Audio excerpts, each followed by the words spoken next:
ਤੁਸੀਂ ਦੇਖ ਰਹੇ ਹੋ ਦੈਨਿਕ ਸਵੇਰਾ ਟੀਵੀ। ਮੈਂ ਹਾਂ ਸੰਦੀਪ ਸ਼ਰਮਾ। ਸੋ ਲੁਧਿਆਣਾ ਦੇ ਵਿੱਚ ਡੇਂਗੂ ਦੇ ਤਕਰੀਬਨ 10 ਕੇਸ ਆ ਚੁੱਕੇ ਤੇ ਇਸ ਦੇ ਨਾਲ ਹੀ ਲੁਧਿਆਣਾ ਜ਼ਿਲ੍ਹਾ ਸਿਹਤ ਮਹਿਕਮਾ ਇਸ ਮਾਮਲੇ ਨੂੰ ਲੈ ਕੇ ਪੂਰਾ ਗੰਭੀਰ ਹੈ ਤੇ ਸਾਰੇ ਉਸ ਇੰਤਜ਼ਾਮ ਨੂੰ ਲੈ ਕੇ ਪੂਰਾ ਚੁਕੰਨਾ ਹੈ ਤਾਂ ਕਿ ਕਿਸੇ ਤਰ੍ਹਾਂ ਦਾ ਹੋਰ ਜਿਹੜਾ ਮਾਮਲਾ ਲੁਧਿਆਣੇ ਵਿੱਚ ਨਾ ਦੇਖਣ ਨੂੰ ਮਿਲੇ। ਕਿਤੇ ਨਾ ਕਿਤੇ ਆ ਕੇ ਲੁਧਿਆਣਾ ਸਿਹਤ ਵਿਭਾਗ ਵੱਲੋਂ ਲੁਧਿਆਣਾ ਦੇ ਸਿਵਲ ਹਸਪਤਾਲ ਜਗਰਾਓਂ ਔਰ ਖੰਨਾ ਦੇ ਵਿੱਚ ਲਗਾਤਾਰ ਉਹ ਇੰਤਜ਼ਾਮ ਕੀਤੇ ਗਏ ਤਾਂ ਕਿ ਡੇਂਗੂ ਦੇ ਉਸ ਮਰੀਜ਼ ਨੂੰ ਕਿਸੇ ਤਰ੍ਹਾਂ ਦੀ ਪਰੇਸ਼ਾਨੀ ਦਾ ਸਾਹਮਣਾ ਕਰਨਾ ਨਾ ਪਵੇ। ਤਾਂ ਗੱਲਬਾਤ ਕਰਦੇ ਹਾਂ ਕਿ ਸ਼ੁੱਕਰਵਾਰ ਦਿਨ ਹੈ ਤਾਂ ਡੇਂਗੂ ਤੇ ਵਾਰ ਦਾ ਦਿਨ ਦੀ ਇਹ ਮੁਹਿੰਮ ਜਿਹੜੀ ਪੰਜਾਬ ਸਰਕਾਰ ਵੱਲੋਂ ਜਾਰੀ ਹੈ। ਤਾਂ ਮੈਂ ਇਸ ਟਾਈਮ ਮੇਰੇ ਨਾਲ ਮੌਜੂਦ ਹੈ ਲੁਧਿਆਣਾ ਦੇ ਡਾਕਟਰ ਸ਼ੀਤਲ ਨਾਰੰਗ एपीडीमोलॉजिस्ट। गलबात कर दे की इंतज़ाम है, आखिर कितने मरीज़ लुधियाना में इस टाइम एक्टिव है? नमस्कार जी। कैसे जो कितने मरीज़ लुधियाना में 10 मरीज़ों के सामने मामला आया, कैसे इंतज़ाम है और क्या क्या कौन कौन से मरीज़ के कहाँ से आए? लास्ट ईयर के कंपैरिजन में इस बार पहले तो एक बात है कि compare to last year cases are less. अभी फ़िलहाल अपने यहाँ लुधियाना में 10 केसेस है, जिसमें से एक अर्बन है, बाकी रूरल है, रूरल ब्लॉक में। यहाँ पे हम लोगों ने पहले ही जैसे साल के शुरुआत से ही हम लोगों ने एक्टिविटी शुरू की। फ़र्स्ट तो हम लोगों ने सभी हॉस्पिटल्स लैब्स को इंटीमेट कर दिया, इनकेस एनी केस आते हैं तो क्वालिटी चेक के लिए हमारे पास सैंपल भेजो और जो भी फीवर के केस है उसकी स्क्रीनिंग करो। फिर हम लोग ने लैब वालों से सीएमसी डीएमसी बड़े हॉस्पिटल में जाके पहले मीटिंग ली। उसके बाद मार्च के बाद जब एचएम सर ने एक नया इनिशिएटिव स्टार्ट किया कि स्कूल के बच्चे और टीचर्स उनको एजुकेट करो, उनको इन्फॉर्मेशन दे दो कि कैसे आइडेंटिफाई करते हैं लार्वा ब्रीडिंग और अपने आले दुआले या अपने डोमेस्टिक पेरी डोमेस्टिक एरिया में खुद से ब्रीडिंग ढूंढे। तो मार्च अप्रैल में हम लोगों ने स्कूल में भी ट्रेनिंग दी बच्चों को, टीचर्स आगे जो बच्चे कवर नहीं हुए उनको ट्रेनिंग देंगे। उसके बाद सर ने एक नए इनिशिएटिव स्टार्ट किया डेंगू का सीज़न शुरू होने के पहले कि जितने नर्सिंग स्टूडेंट है, जो लास्ट ईयर भी हम लोगों ने ये किया था, नर्सिंग स्टूडेंट है, फार्मेसी स्टूडेंट है या लैब टेक्नीशियन कोर्स करने वाले स्टूडेंट है, उनको भी एजुकेट कर दो लार्वा ब्रीडिंग कैसे फाइंड आउट करते हैं, उसका फ़ायदा क्या है। एंटी डेंगू डे मनाना यानी ड्राई डे मनाना every Friday is why it is important, और इसके बारे में एजुकेट किया। उसके बाद हम लोगों ने मई से ही हाई रिस्क एरिया जो है लास्ट ईयर के उनको कवर करना शुरू किया।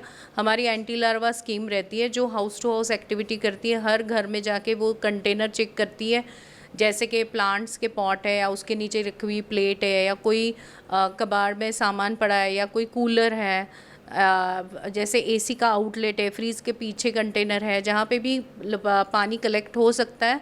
और ये खासियत है डेंगू के लार्वे की कि मस्कीटो की, तो वो क्लीन वाटर में ही वो मल्टीप्लाई होते हैं। तो जहाँ जहाँ ऐसी चीज़ें वो चेकिंग हम लोग पहले ही हमारी टीम कर रही है हॉटस्पॉट एरिया में जहाँ लास्ट ईयर केसेस ज़्यादा थे या जहाँ लार्वा हॉटस्पॉट एरिया है वहाँ पे हम लोग कर रहे थे। साथ में ही मई के बाद हमारे साथ ब्रीडिंग चेकर ज्वाइन होते हैं, जो कॉन्ट्रैक्ट पे लोग रखते हैं, वो हमारे हाउस टू हाउस एक्टिविटी में ब्रीडिंग चेक करने के लिए हेल्प करते हैं। अभी जुलाई के बाद हम लोग को 100 मिले हैं, तो वही सब एरिया में हम लोगों ने लुधियाना में डिवाइड किया, जो MPHW और MPHS सुपरवाइज़र है उनके साथ काम कर रहे हैं। उसके अलावा मई मंथ के बाद से ही सब जगह पे हमारे एंटी डेंगू वार्ड रेडी है। टोटल गवर्नमेंट सेटअप में 97 वार्ड है हमारे, जो डेंगू की वार्ड करके उनको अलग डिमांड किया है, जहाँ पे उनको मेडिसिन जो दवाई लगी हुई नेट रहती है वो लगाई रहते हैं। क्योंकि ये इम्पॉर्टेंट है कि जब डेंगू का कोई केस रहता है तो डेंगू के सीविरिटी पे केस डिपेंड रहता है। कभी उसको माइल्ड सिम्टम होता है और वो ठीक हो जाता है, कभी किसको 1-2 दिन का फीवर होता है फिर ठीक हो जाता है, और सीवियर केसेस में ही हेमरेजिक फीवर या सेप्टिक शॉक के केस आते हैं। तो ये डेंगू जब उनके एक्टिव पीरियड रहता है, जैसे टेस्टिंग सिम्टम्स के बाद के 6 दिन रहते हैं, जब फीवर रहता है उस टाइम वो एक्टिव रहते हैं। कोई मॉस्किटो उनको काट लिया और किसी को काटा तो इन्फेक्शन स्प्रेड हो सकती है। तो ये बहुत इंपॉर्टेंट है, जो इनको डेंगू है वो नेट वाली बेड या नेट यूज़ करे सोते वक्त या एक्टिविटी के और फुल कपड़े पहने। तो ये वार्ड भी हमारे गवर्नमेंट सेटअप में रेडी है। प्लस सरकारी हमारे पास सेंटिनल सर्विलेंस लैब है, जिसको हम लोग SSH लैब बोलते हैं, वो हमारे पास 4 है। सिविल हॉस्पिटल, एक SDH जगराव, SDH खन्ना और SDH रायकोट। यहाँ पे हमारी IDSP लैब है जहाँ पे फ्री एलाइजा टेस्टिंग होती है, वो बहुत ज़रूरी है। क्योंकि कोई भी डेंगू, लोग ऐसे बोलते हैं कि प्लेटलेट कम हो गया डेंगू हो गया, ऐसे नहीं होता, सब और भी कॉज हो सकते हैं। तो एलाइजा टेस्ट NS1 जो 1 दिन से 6 दिन का फीवर है तो NS1 टेस्ट ज़रूरी है, और 6 दिन से ज़्यादा हुआ है तो IgM डेंगू टेस्ट ज़रूरी है, ठीक है। ये और एलाइजा चिकनगुनिया टेस्ट, ये तीनों टेस्ट हमारे सरकारी ये 4 सेंटर में होते हैं, प्लस जो बाकी के सेंटर है कि डेंगू के साथ मलेरिया के केसेस भी हो सकते हैं मॉस्किटो से, तो मलेरिया की टेस्टिंग सभी हॉस्पिटल में सरकारी में फ्री में होती है। कैसे दिखते हो अभी 10 जो पेशेंट्स हैं अभी एक्टिव हैं जो मलेरिया से पीड़ित हैं, कैसे उनके इंतज़ाम रखे हुए हैं, क्या उनकी आज की डेट में उनकी कंडीशन कैसी है, और क्या सिविल अस्पताल जगराऊँ, रायकोट और खन्ना में, लुधियाना में आइसोलेशन वार्ड का इंतज़ाम है? सर इसके लिए ना isolation ward in the sense उनको नेट लगाई रहती है, सभी हॉस्पिटल्स में इंतज़ाम है, उसकी कंडीशन भी अच्छी है। और ऐसे देखा जाए तो ये 10 में से एक केस थी, 6 साल की लड़की, वो सिविल में ही एडमिट हुई थी और वो ठीक भी हो गई। ये सभी 10 के 10 पेशेंट स्टेबल है। जैसे खन्ना में आज हमारा एंटी डेंगू कैंपेन था, हम दोनों पेशेंट देखे हैं, दोनों स्टेबल है, ठीक है। और जो भी एक्टिविटी फील्ड में करनी थी आज हम लोग खन्ना कर, सभी जगह पे हो रही थी, पर आज खन्ना के लिए खास रिस्पेक्टेबल हेल्थ मिनिस्टर सर आए थे, उन्होंने वो पेशेंट को भी मिले, वहाँ पे आजू बाजू एरिया में एक्टिविटी में भी उन्होंने पार्ट लिया, वहाँ पे नर्सिंग स्टूडेंट भी इन्वॉल्व थे, प्लस कॉरपोरेशन के लोग भी चालान काटने के लिए प्रेजेंट थे, SDM भी आए थे, प्लस वहाँ पे और भी फॉगिंग और ये सभी एक्टिविटी 2 दिन से चल रही थी। यानी हर तरह के स्टेक होल्डर जो आते हैं कमेटी में, जो डेंगू प्रिवेंशन कमेटी में, वो सब इन्वॉल्व थे आज। प्लस मैं अपने CS मैम, SMO सर और वहाँ के स्पेशलिस्ट डॉक्टर, ये सभी आज वहाँ पे आए थे एक्टिविटी करने के लिए। क्या देखते हो क्या एडवाइस है आज के दौर में, क्योंकि अभी मानसून सीज़न चल रहा है, बरसात अभी और आने के चांसेस मौसम विभाग ने बताए हुए हैं, क्या एडवाइस है लोगों को? आपने आसपास जो अभी भी गंदगी फैलाते हैं या पानी की देख रेख नहीं करते हैं? मैं सभी लोगों को ये बोलूँगी कि अगर डेंगू से बचाव करना है तो 2 तरीके हैं। एक बचाव है खुद का बचाव करना, जैसे पर्सनल प्रोटेक्शन, तो आप सबके कपड़े ढके हुए पहने, शाम को खास करके बच्चे बाहर जाते हैं फुल पैंट, शूज़, सॉक्स पहने, एंटी रिपेलेंट क्रीम है, स्प्रे है, या आजकल पैच भी मिलते हैं, वो यूज़ करें और बच्चों का बचाव करें। दूसरी बात सबसे इम्पॉर्टेंट है कि अपने आले दुआले साफ़ सफाई रखें, या कोई किसी का खाली प्लॉट है तो प्लीज़ प्लॉट के जो ओनर है उनको बोलो कि खाली प्लॉट मेंटेन करें।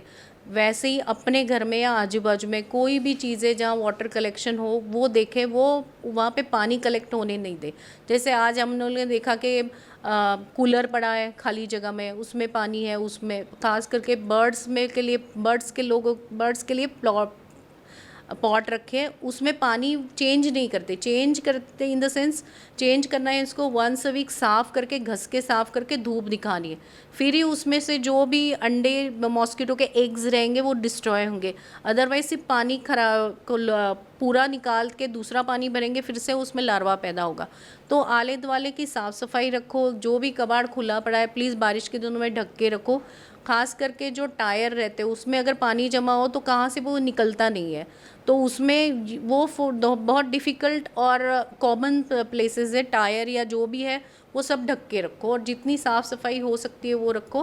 वैसे पानी में लगाने वाले जो प्लांट रहते हैं, मैं ऐसे एडवाइस करूँगी कि वो अवॉइड करें रखना, उससे अच्छा मिट्टी में प्लांट लगाए, वो सबसे बेस्ट रहता है। क्योंकि अगर मॉस्किटो एक जगह पे पैदा हो रहा है तो वो उसी जगह में उसी घर वालों को नहीं काटेगा, वो 400 मीटर तक दूर जाके किसी को भी काट सकता है। तो ये सबकी रिस्पॉन्सिबिलिटी है कि अपने यहाँ लार्वा ब्रीडिंग नहीं हो। जैसे हर शुक्रवार डेंगू त्यौहार, हर शुक्रवार हमारी टीम एरिया में जाती है, हाउस टू हाउस एक्टिविटी करती है, पर हम लोगों ने देखा है कि लोग कोऑपरेट नहीं करते, डरते हैं। तो ऐसे टाइम पे आप ये अश्योर करवाओ कि आशा भी हमने बोला कि एरिया में उनके साथ हेल्प करें, प्लीज़ लोगों को अलाउ करो, क्योंकि बहुत बार हम लोग ने काम किया तो हम लोग को पता है कहाँ पे ब्रीडिंग हो सकती है। बहुत बार लोगों को पता नहीं चलता कि उनके पास घर पे ब्रीडिंग हो रही है आजू बाजू में। तो हमारे जो हेल्थ सिस्टम है उनको सपोर्ट करो, और ख़ास करके एंटी लार्वा टीम रहती है कि जो आपको डेंगू से बचाव करने के लिए हेल्प कर ले। बहुत शुक्रिया। सो ਇਹ ਸਨ doctor Sheetal Narang, epidemiologist Ludhiana civil centre ਕਿਤੇ ਆ ਕੇ ਦੱਸਦੀ ਹੈ ਹਰ ਸ਼ੁੱਕਰਵਾਰ ਡੇਂਗੂ ਤੇ ਵਾਰ, ਖਾਸ ਕਰਕੇ ਲੁਧਿਆਣਾ ਦੇ ਵਿੱਚ ਜਿਹੜੇ 10 ਮਰੀਜ਼ ਆਏ ਸੀ ਉਹਨਾਂ ਵਿੱਚੋਂ ਜਿਹੜੇ ਮਰੀਜ਼ ਹੈ ਉਹਨਾਂ ਦੀ ਹਾਲਤ ਬਿਲਕੁਲ ਕੁਸ਼ਲ ਹੈ, ਲੇਕਿਨ ਕਿਤੇ ਆ ਕੇ ਆਮ ਜਨਤਾ ਨੂੰ ਲੁਧਿਆਣਾ ਦੇ ਸਿਵਲ ਸਰਜਨ ਵੱਲੋਂ ਇੱਕ ਬਹੁਤ ਵੱਡੀ ਹਦਾਇਤ ਦਿੱਤੀ ਜਾਰੀ ਕੀਤੀ ਹੈ, ਦਿਸ਼ਾ ਨਿਰਦੇਸ਼ ਵੀ ਹੈ ਵੀ ਆਪਣੇ ਆਸ-ਪਾਸ ਖਾਸ ਕਰਕੇ ਘਰਾਂ ਦੇ ਆਸ-ਪਾਸ ਉਸ ਕਬਾੜ ਨੂੰ ਉੱਥੋਂ ਚੱਕੋ, ਸਫਾਈ ਰੱਖੋ, ਗਮਲੇ 'ਚ ਪਾਣੀ ਨਾ ਇਕੱਠਾ ਹੋਣ ਦਿਓ। ਖਾਸ ਕਰਕੇ ਕੂਲਰ ਜਾਂ ਏਸੀ ਔਰ ਫਰਿੱਜਾਂ ਦੇ ਉੱਪਰ ਪਾਣੀ ਔਰ ਸਾਫ਼ ਪਾਣੀ ਹੈ ਤਾਂ ਉਹ ਵੀ ਕਿਤੇ ਨਾ ਕਿਤੇ ਆ ਕੇ ਲਾਰਵੇ ਦਾ ਜਨਮਦਾਤਾ ਹੈ। ਤਾਂ ਕਿਤੇ ਆ ਕੇ ਹਰ ਸ਼ੁੱਕਰਵਾਰ ਡੇਂਗੂ ਤੇ ਵਾਰ, ਤਾਂ ਇਹ ਤੁਹਾਡੀ ਨੈਤਿਕ ਜ਼ਿੰਮੇਵਾਰੀ ਬਣਦੀ, ਤੁਸੀਂ ਆਪਣੇ ਆਸੇ-ਪਾਸੇ ਸਫਾਈ ਨੂੰ ਧਿਆਨ 'ਚ ਰੱਖ ਕੇ ਡੇਂਗੂ ਤੇ ਵੱਡੀ ਜਿੱਤ ਪ੍ਰਾਪਤ ਕਰ ਸਕਦੇ ਹੋ। ਕੈਮਰਾਮੈਨ ਬੌਬੀ ਨਾਲ ਸੰਦੀਪ ਸ਼ਰਮਾ, ਦੈਨਿਕ ਸਵੇਰਾ ਟੀਵੀ, ਲੁਧਿਆਣਾ।